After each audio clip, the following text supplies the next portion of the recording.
temperature 19 degrees, track temperature 26. The crowd start to rise as the revs start to build. Wayne Gardner's in commentary with us. We've got Scaife versus Ambrose, Lowndes versus Tander. Ambrose seems to have got the jump this time. In fact, they've all just gone straight past Mark Scaife. Let's see who takes it through turn one. Lowndes is there. Ambrose gets through. Tander's gone past as well, but Scaife slots into third position. So Craig Lowndes and Marcus Ambrose, they've put the fourth sandwich on Mark Scaife. What an incredible start from Craig Lowndes. He jumped off the second row and running up the inside. One of the Valvoline Cummins Commodores in trouble there. Gets back into the queue. Lost a few positions, but they jumped them. Two forwards, Craig Lowndes, Marcus Ambrose, Mark Scaife. I think Lowndes has gone wide or very close to off there. He picked up a big flat. Oh no, he's still hung onto it. Yeah, he did well. He's gone very hard on his first lap, and this is going to be a real big challenge now for Scaife. Pretty hard to get the temperatures into the tyres as quickly as possible, because as we get later on in the day, obviously it's getting cooler. It's a lot windier now than it was when we started race 2. So this field will try and sort itself out through lap 1 as we go through the back markers, but look out the front. Greg Murphy tried to do it in race 2. The intentions are very clear. Get the jump on Mark Scaife as soon as you possibly can. Then maybe you can start to hold him out, because we've seen what has happened when he gets clear road in front of him. You're looking out the windscreen of Mark Scaife into the back of the Pertec Ford Falcon, and Lowndes is shooting away in front of him. Well, the Ford fans in the grandstand are already standing. They can't believe this. Absolute domination by Mark Scaife so far. Now there's two Fords in front as they flash across the start-finish line. You can hear the crowd now. Marcus Ambrose in second, Craig Lowndes in first. Scaife hovering over the back of the Pertec Ford. This is shaping up to be a fantastic race. Obviously Lowndes is pushing very, very hard and trying to make as much of a break as he can, but I think this is going to shape up to be really good in the next couple of laps. Well, it's going to be interesting stuff. Craig Lowndes, first lap of 1:39.38 from a standing start. Oh, look at this tangle up further back in the pack. They're bumper to bumper here. Elbows are out, but sorting themselves out through turn 2. Fortunately, no carnage. Let's have a look at the replay again, Wayne. This is on board now with Craig Lowndes. He's made a good start. I might have thought he jumped a bit early, but he obviously just got good drive from the start. Gone down the inside of Scaife, and I'm sure Scaife had his eyes on Ambrose on the right-hand side and has slipped through. So well done to Mark. I mean, no, he didn't jump, and it was a fair call, and he just got traction there all of a sudden, and then just fires up the inside. And as I said, Scaife had his eyes desperately on Ambrose on the outside, and he's made it through, and well done. What about the crowd? They went absolutely berserk when they saw that happen. If you look along that grandstand, it is pretty much a sea of red, because they're certainly out in their numbers, the Holden fans, but the Ford fans made their feelings very clear when that happened off the start. So we've got ourselves a hell of a fight now, because you've got Mark Scaife tucked in behind the Pertec Ford of Marcus Ambrose. We saw what they did when they got together at Phillip Island. Now throw Craig Lowndes into the mix as well. And that just sets the scene for a cracker. And you were down in the Stone Brothers. You were down in the Stone Brothers team. For a couple of laps, mate, we'll change them. You can hear the crowd going berserk. Wayne Gardner, they made a couple more little changes to Marcus and David's cars. Yes, they have. They've only small changes. He thought the car was pretty good. He said, I just didn't quite have enough. But, as I said earlier, we're inching up on the HRT team at the moment, and we are getting there, but it does take a bit of time. He's gone a bit wide there. Must have lost a bit of front grip. Again, they've got full tank of fuel, and they're very heavy, and they tend to understeer early in the race. And that's why I think Lowndes is doing very good, considering he's got a full tank of fuel, but that also tells me he's probably got a pretty hard set of rear springs in the car to support that fuel. So watch for Lowndes later on the race. His rear tyres may hurt, he may go back through the field. The officials tell me there are no question marks over that start, and Craig Lowndes has been on the radio to engineer Oscar Fiorinotto. Oscar, as Wayne Gardner mentioned, has been saying build as big a lead as you possibly can, while Marcus is tied up in that battle with Mark Scaife. Yeah, this is the Craig Lowndes of old, going out hard on cold tyres. We saw it so many times in the Holden Racing Team days. Now he's doing it in a Ford product. But he hasn't been able to break away from Ambrose. He's going with him, Scaife as well.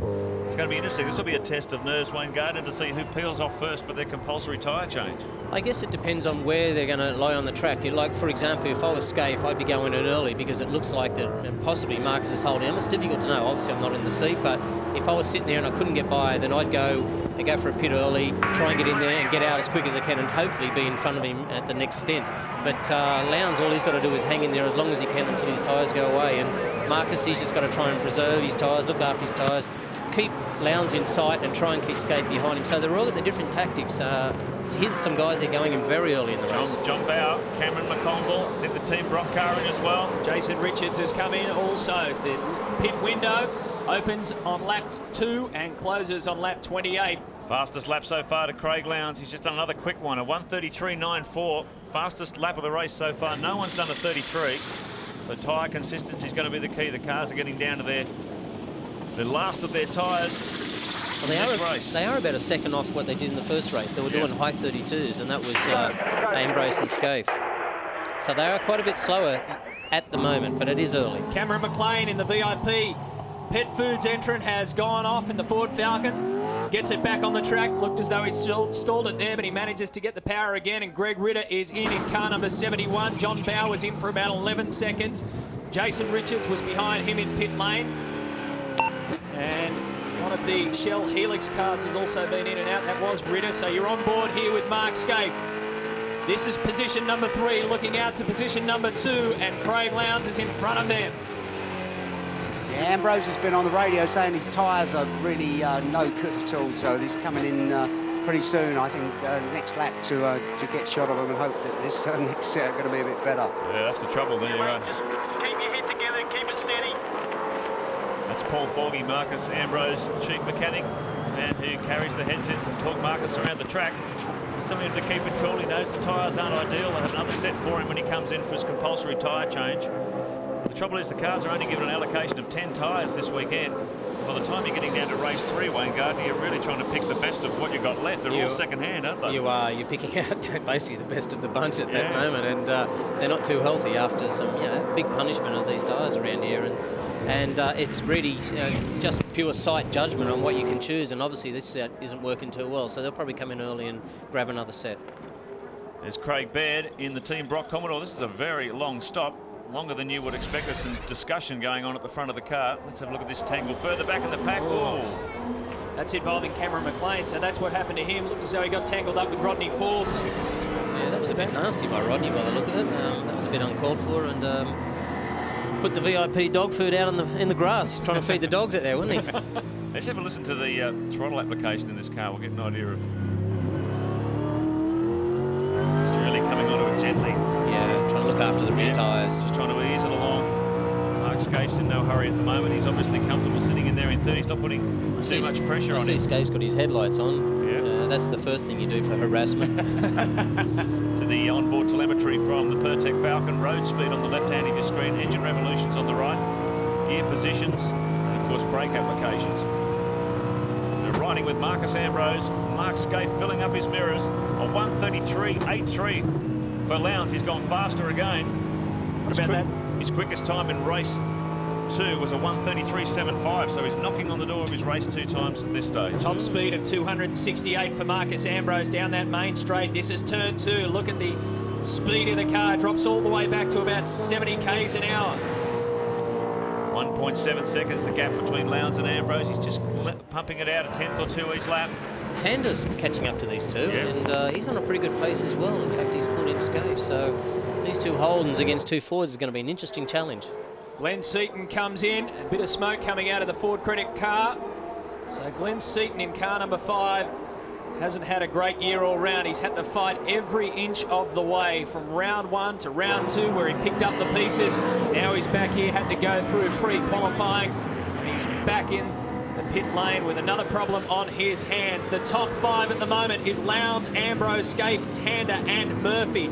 Word from on the course is that Marcus Ambrose will stay out for another couple of laps at least before he comes in for a tyre change. Remember, the pit window opened on lap 2. Some of the cars came in. There's Seaton. He's parking it for the moment. Geez, he's had a tough couple of years, hasn't he? It just gets worse, doesn't it? Yeah, it doesn't seem to get better. Single car operation this year. Now he's out of the race. Here's our race leader, Craig Lowndes. 1.7 seconds was the gap over Ambrose. The gap is 1.6 seconds, Craig. That's a nice good pace. Keep it up. It's Oscar just giving him some encouraging words. Here's the Nintendo replay. Mark Larkham and Rick Kelly.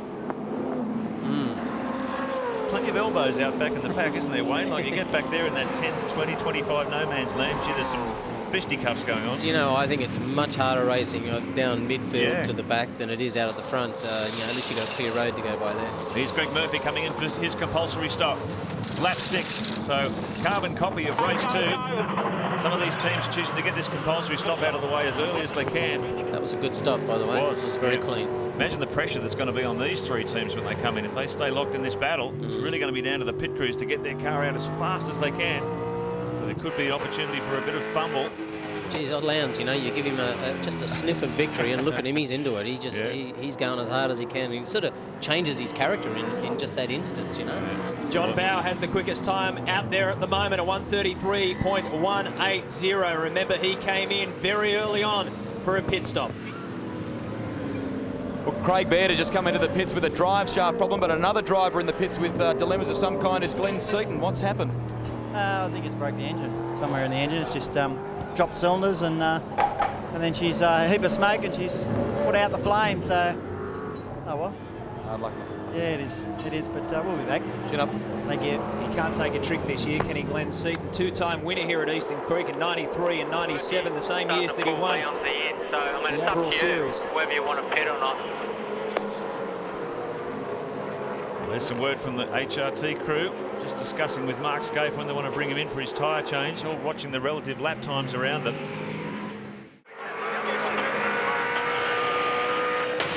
Pit this lap, I want you to pit this lap. Big brake lockups from both the leading forwards. Saw See that? Lowndes had a real barbecue. And then Marcus Ambrose only seconds later. We hear HRT are setting up for a stop. Oops. There he goes. He's done it again. Through the inside, Mark Scaife through to turn 2, but Ambrose puts the power down and shuts the door on him around to 3. Very, very difficult to pass around the outside there. Virtually impossible. So, you know, Marcus did the right thing by covering the inside. He had a small lock-up on the way in. Obviously, took him wide. Scaife thought it was an opportunity to grab him, but you can't do it from the outside. So you'll have to find somewhere else to do that. Boy, pressure's going to be on. 2.1 seconds between first and third. So Mark Scaife and Holden Racing team will be doing the sums. It all depends on really how well they've looked after their other tyres is going to determine how well they go in this final sector. Yes, it's basically coming down the third race and the final section of the race. In other words, the final half of tyre changes. So it's basically just down to how good your tyres are. It's a tyre race towards the end. Tyre management throughout the day. You've got to be fast, but you've got to be a bit conservative and just try and save enough rubber in case you've got to sprint to the flag in the final race. You've got to be consistent. Yeah. I think that's probably the answer to all this is. And this is where Tander's been coming all day. He's been coming up through the field, and whatever they've got in their car, it seems to be looking after the tyres very well. Looking out the back of Mark Scaife's car, this battle group. Here comes Scaife. He's coming in for his compulsory tyre change. Have a listen to the team radio. Ambrose going as well, so they're going together. He's a team This versus will be team. this will be thrilling stuff. Watch this battle amongst the wheelmen. I think Lowndes has come in too, hasn't he? Lowndes is in there as well. All 3 of them together, so watch this. Pressure. 40 k's, mate, nice and easy. Remember, this pretty much determined what happened at Phillip Island in race 1. Lowndes does have 2 seconds up his sleeve. He had a lead in it, so this will be interesting. Mark Scaife making his way down pit lane. Keep in mind, from the moment they hit that marker on the entry to pit lane where they hit the 40km/h speed limit, it's around about 45 seconds for them to trundle through pit lane, do the stop and get back out again. Craig Lowndes looks like he's going to get out in front of Mark Scaife here. Ambrose too. So Scaife retains third position. Go, go, go, go is the call. The 2 Fords get out in front of Mark Scaife, do they? Ahead, mate, you're still in a good round position. Yeah, there he comes. So, positions restored. That was slick, wasn't it? Very slick from all 3 teams. And remember that the Holden Racing team has the last pit bay as well. So those guys would have been seeing Mark Scaife's car sitting there before they had to leave pit lane. Now, this is where the tyre strategy will really come into it. It depends. They've all put second-hand rubber on. Keep in mind, they've only got a choice of 10 tyres for the race weekend, so they've been swapping them around on the cars throughout the weekend. Now they come down to what they've got left, the best of what they got left. I wonder if Call will come on the radio now for the Kmart car in front of Ambrose to hold him up and let the HRT car go, because they are all under the same banner, the TWI banner. So I wonder if there will be a telephone call soon to whoever's in that Kmart car there. Well, it'll be interesting. Here's our race leader. He's not really our race leader because he's a bit further back in the order, but in terms of the cars that have made their compulsory stops, Greg Lowndes is right up there.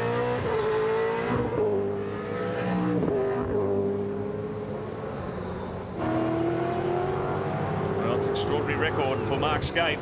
He's won here 4 times in V8 Supercar Championship, 3 times in succession. The last 3 years he's heading for his record 4th in a row.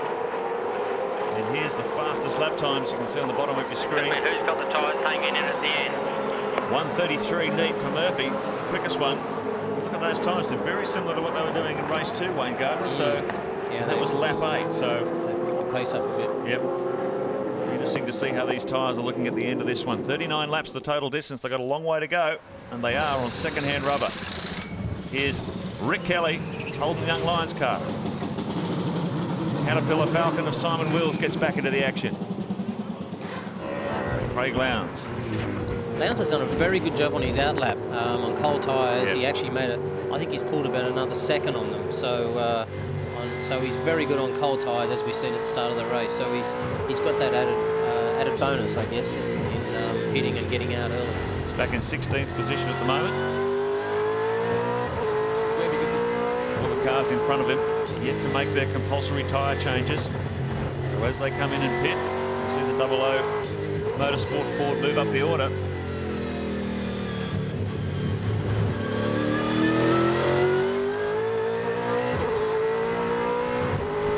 On board with a former 3-time series champion, the V8 Supercars, with his sawn-off steering wheel, Craig Lowndes, the 27-year-old.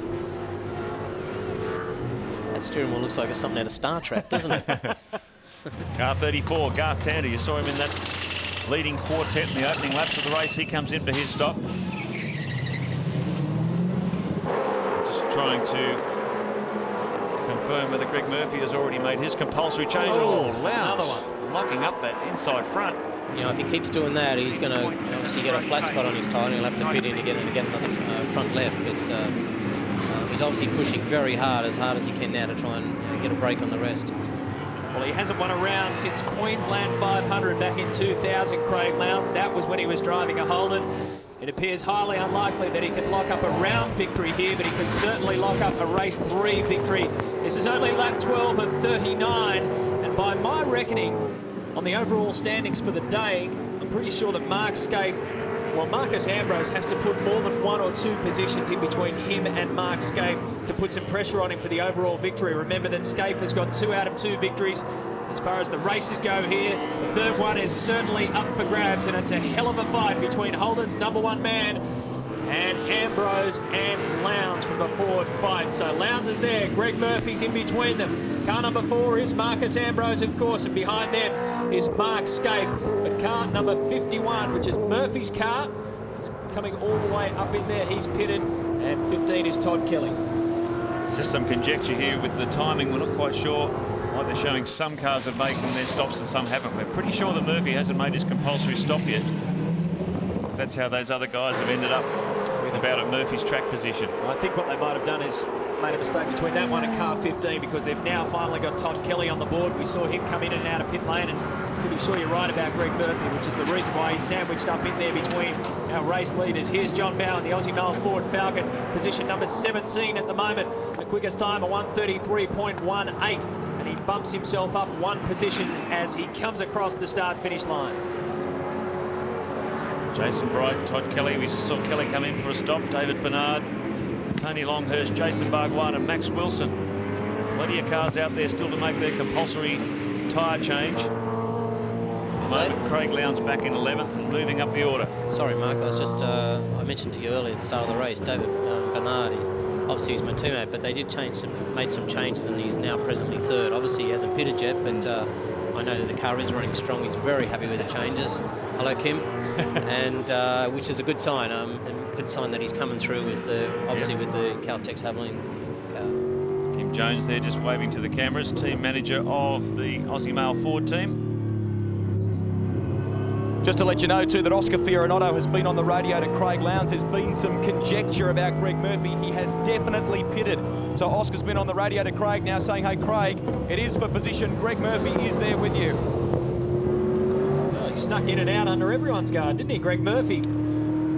Yes. Gee, they must have had a lightning pit stop. That must have been about 2 seconds to be able to get to there. It's incredible. Don't quite understand that anyway. Position from the stop, mate. This is a race for position. There it is, confirmation, just as Rusty said, that it is a race for position with Greg Murphy in that pack as well. So it's Lowndes, Murphy, Ambrose now has a sniff up the inside.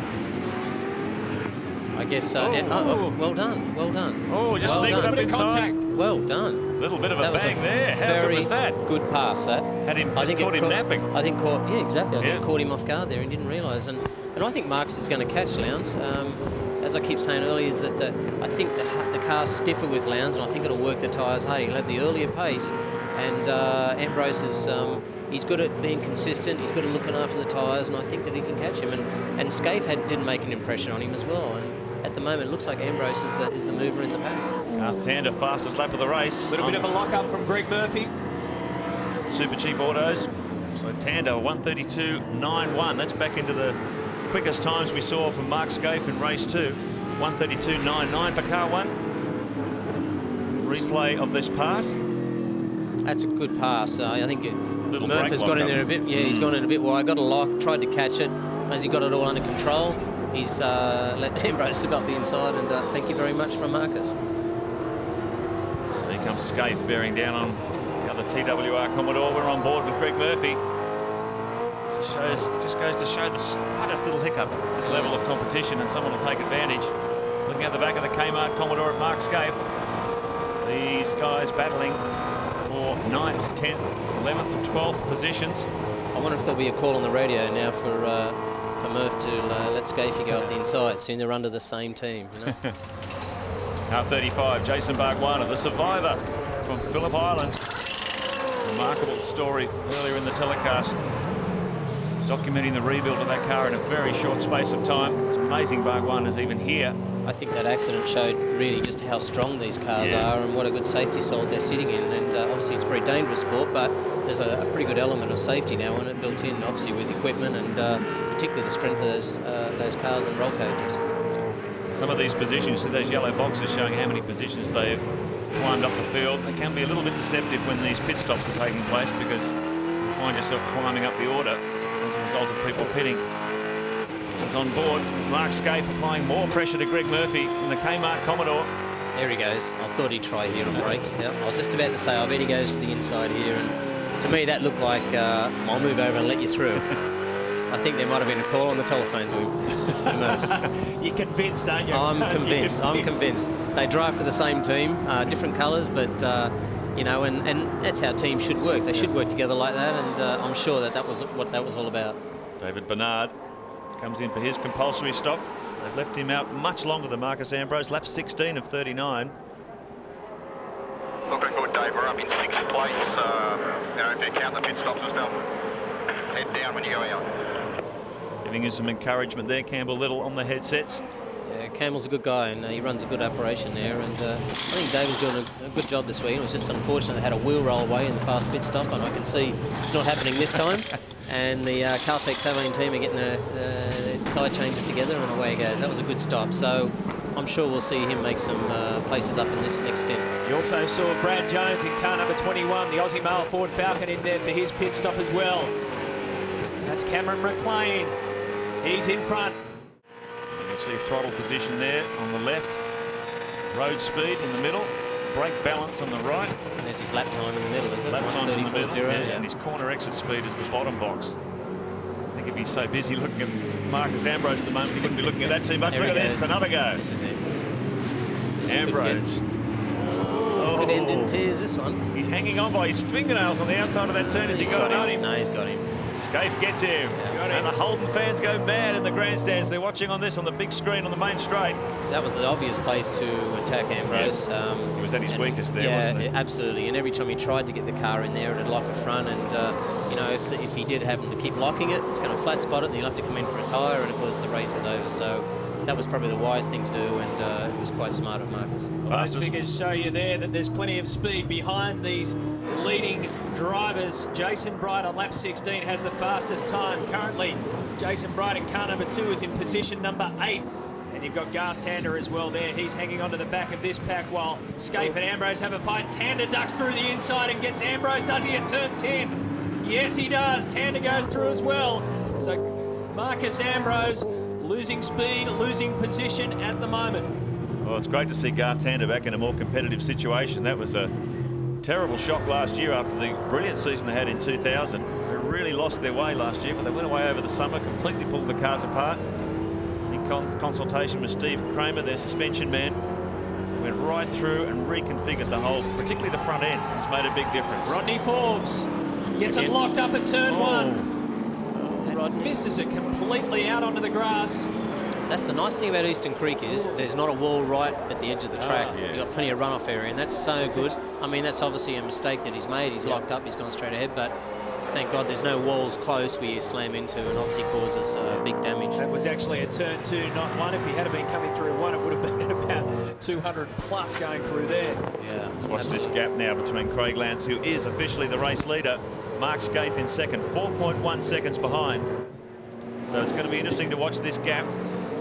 See whether Mark Scaife can chip away. Go, Baz. Yeah, the problem with Ingall's car, he's still in it. He's got a bit of a failure on the front left-hand suspension, and he's staying in the car, in the garage, and they're having a look to see if they can fix it.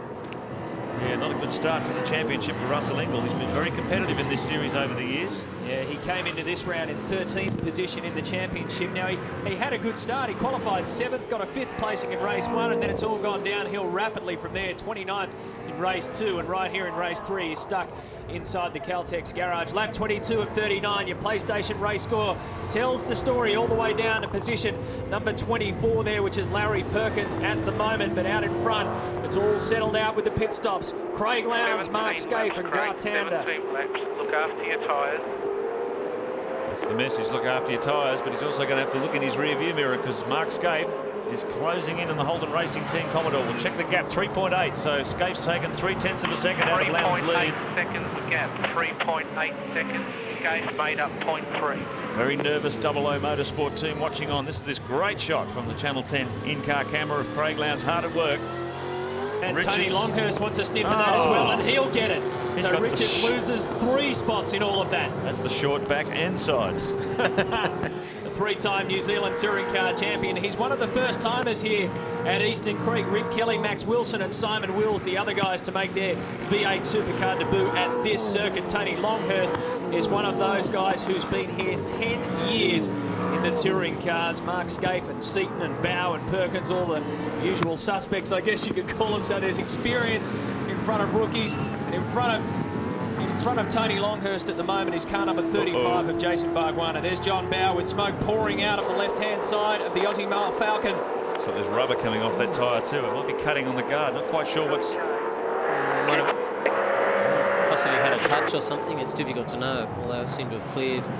It could be rubber because if it's happening in the corner, that means the tyre's moving across the rim and rubbing on the guard or something, or it might be from the exhaust. It's difficult to know. Yeah. He's coming around the left-hander as he came through turn 12. This is turn 2, so we need him to take... I think it's from the exhaust because there's no mark on the car. I think that's engine smoke. Yeah, I think it's there it is coming out of the pipe. That's getting worse, probably terminal very soon, and I'd say his race is just about over. It's an incredibly fine line, isn't it? They're looking all right 1 second, and they're just a parked mess the next. Greg Ritter in a pretty good scrap with one of the Castrol Commodores. He's done a good job today. Greg Ritter getting through the crush of pre-qualifying. Didn't manage to do it at Phillip Island, but he certainly nailed it at Eastern Creek, and he's up there battling for 12th spot. He's in 12th position, actually, coming under fire from Stephen Richards. So this guy really made people stand up and notice at Mount Panorama last year. He's doing a good job. Yeah, he's doing a good job. I mean, he's mixing with some very good guys. I mean, Richards is no slouch, particularly a Larry car, and I've been watching those Shell cars, and they're not the best this weekend, and I think he's doing a very good job. In the first race, the second race, I asked him why did he break down. He said the gear lever broke off the floor, so it was in his hand, so that was a shame that happened, but he's driving very well. Just down here with Kim Jones, he's a bit frantic at the moment, trying to figure out from the boys what's going on. It looked like a tyre maybe was cutting on the guard, but is it worse than that? Yeah, the acquisition tells us that maybe it might be something different. So we're getting ready with the Aussie Male team here for everything we can, and hopefully JB will be able to stay out there. He's running in 8th position at the moment, which is really good for us. But you never know until a checkered flag's out. Kim Jones heading up the Albury-based Brad Jones Racing team with his brother. Brad in car number 21, and John Bow, JB and BJ. That's the 2-car assault coming out of the Aussie male team. Split time between first and second, 2.19, so it's getting close, it's getting tight, and it's getting towards the end of the race. Lap 31 of 39, Lowndes versus Scaife at the front of the field. Tander is in third position, but just take a look how much road is in between that car there and the next car of Garth Tander. Just been looking at the lap times, just generally around a second slower than we saw in the first race today. So everyone just trying to make these tyres last and get maximum speed out of them. There's points on offer here, and as we mentioned before, there's a change in the regulations. The top 25 in the point score will go automatically through without having to pre-qualified Darwin. 2.2. So there's the message, 2.2 seconds. Greg Lowndes is getting the message, and he can see this red Commodore starting to get larger and larger in his rearview mirror. Yeah, I'm sure he doesn't need to be told it's 2.2. Yeah. Shut up. He can see it in the mirrors, big and proper in all three of them. There's the comparison. Lowndes and Scaife the last 5 laps. And that's where Scaife's doing the damage, just chipping away 1 or 2 tenths a second a lap. Closing in on the back of the green-eyed monster. Yeah, that Ford's looking good still, but I mean, as I said, Scaife might be catching, but getting around him's another issue, and Craig's doing a wonderful job, and it's actually great to see a Ford winning. I mean, the dominance of this car in particular. Oh, you can see how hard he's pushing there. He dropped the wheel over the edge of the white line. He's trying hard. He's using every bit of road and even a little bit more as well. But it's really good to see, you know, because this HRT car's had such dominance over the start of this season, and we want to see Ford's out winning, and he's trying hard. You can see how hard he's sliding up off the corner, and I hope he doesn't do that too much because it's going to burn the rear tyres up, and the lap times will drop consistently then. On board with Lowndes, pretty busy at the steering wheel. Well, if you're a Ford fan, I'm going to give you plenty of warning to be part of the Ford flag competition this year for Bathurst. The Bob Jane T-Marts 1000, October 10 to 13. 7 laps. The competition's been running for quite a few years, but get a Ford flag. Get yourself a Ford flag and get up to Mount Panorama and be part of that competition. We'll give you details as the championship rolls on. You're on board with Mark Scaife now as he comes across. 1.8 seconds, Matty. It's taken another 2 tenths from Lowndes, a 134.16. Oh, he's off. Lowndes is gone. Well, you can see how hard he was pushing. Yeah, he was trying hard and he's overcooked it. Holden fans have gone mad. They've erupted in the grandstand. You know, that's what happens when Scaife puts pressure on him like that. He knew he was coming, and I'm not sure exactly what happened, but I'm sure. Okay, thank you as well. on, you have Sorry about that. approximately a 4-second gap back to Tander. Press on. There's Craig's wife, Natalie, watching on nervously in pit lane. It's disappointing for all the Ford fans. I mean, I was hoping he'd pull this one off and this dominance of Holden Racing, and it's just a shame that's happened. But that was a small mishap, but he's still in a good second place, and he's had a good run today. It's pretty much become like that in this championship, especially for these leading teams, hasn't it? It's come down to who makes the mistake first. It's a matter of, does Mark Scaife make a mistake like he did at Phillip Island with a wheel nut loose, and now you get one mistake and that can make the difference. This is the replay of Craig Lowndes coming into turn 2. Overcommitted, no grip. He didn't lock a wheel. It looked like he's just got in there too hot, it's turned and hasn't turned. He's gone straight on, and it's cost him big time. And unfortunately, he's back to second, but it's still an outstanding drive, and it looks like they're getting the car on the pace a lot better now. So. Davey, Ingles about to go out on the circuit in front of you. Just be careful, mate, as he's coming around. He'll probably give you a better room. John Bow, who's fighting this Aussie Falcon all the way. This is quite incredible. I'm surprised the marshals haven't black flagged him. He's dumping a lot of oil. That is Old a lot of Smokey oil. still going, still surviving. Old Smokey. Well, he's in 8th spot. Might be a coal burner, not a petrol burner. No, that is a lot of oil coming out of that car. I'm surprised they're letting him run around. It's amazing. Yeah, but obviously they think what oil is being dropped is obviously being burned off on the exhaust or on the engine somewhere, and I guess there's probably no visual signs of droplets of oil on the track, so they're obviously letting him continue. Then again, it could be also an internal problem with the engine. It's burning oil inside the engine and blowing out the exhaust. So it is a hard judgment and a hard one for the stewards to call. Well, at the moment, Scaife, Lowndes, Tander, Ambrose, Murphy, Kelly, Jason Bright, John Bow. We just saw him, Paul Radisich closing in 9th. It's a good run from the Kiwis. Jason Richards, I should say. He's running up there in 18th position. The Kiwis have been aiming for consistent top 20 positions or top 20 finishes. Problems here. for the better electrical car and the Dynapack Holden. Well, he started off the season so well. John Faulkner qualified up in the top 4. Now, maybe he's finally run out of gas. Sure, he'd come in to get a top up. Maybe there was new engines he said he was using, where he found all that sudden speed from. I think the throttles are too big. Exactly. Something has just collapsed. But he's certainly had a lot of pace this weekend. Yeah. It's great for John.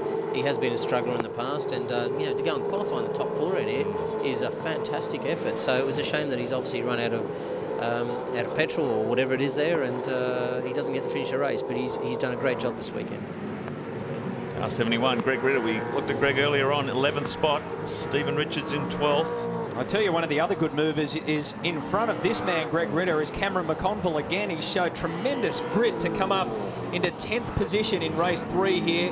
He's had to fight back the whole way like a lot of other people, but Cameron Mcconville showed that he's not prepared to give up without a fight. Mcconville in 10th position. This man, Mark Scaife, is in 1st position. He's going to collect 240 championship points for this weekend and go further ahead at the top of the table. So Scaife leads him around for the very last time. Craig Lowndes is behind him. Garth Tander will come in 3rd position, assuming there's absolutely no problems. He's got a little bit of back traffic. He's going to make it 3 out of 3 here for the weekend, Mark Scaife. He got pole position. He came out in race 1 and took that one, a 13-lap twilight race.